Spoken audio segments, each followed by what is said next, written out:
CBS World News now brings you a special broadcast from London.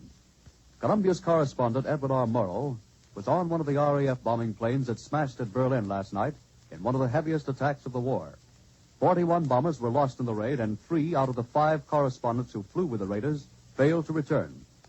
For Mr. Murrow's story of the attack, we take you now to London. This is London.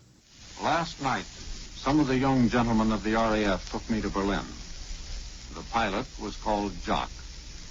The crew captains walked into the briefing room, looked at the maps and charts, and sat down with their big celluloid pads on their knees.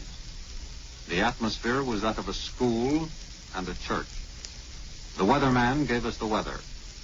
The pilots were reminded that Berlin is Germany's greatest center of war production. The intelligence officer told us how many heavy and light ack-ack guns, how many searchlights we might expect to encounter. Then, Jock, the wing commander, explained a system of markings, the kind of flares that would be used by the pathfinders. He said that concentration was the secret of success in these raids, that as long as the aircraft stayed well bunched, they would protect each other. The captains of aircraft walked out.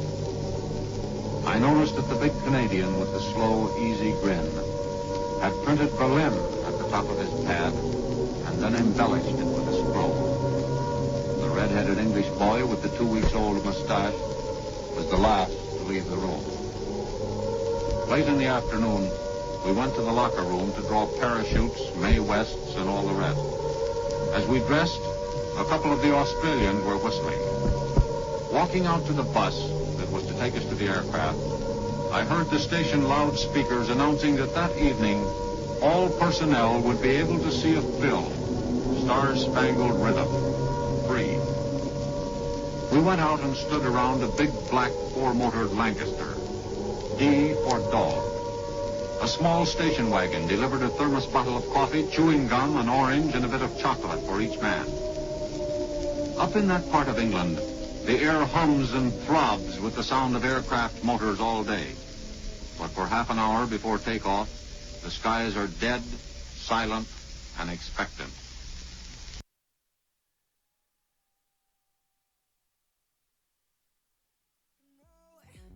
Kick out, kick the drum, rolling on like a rolling stone.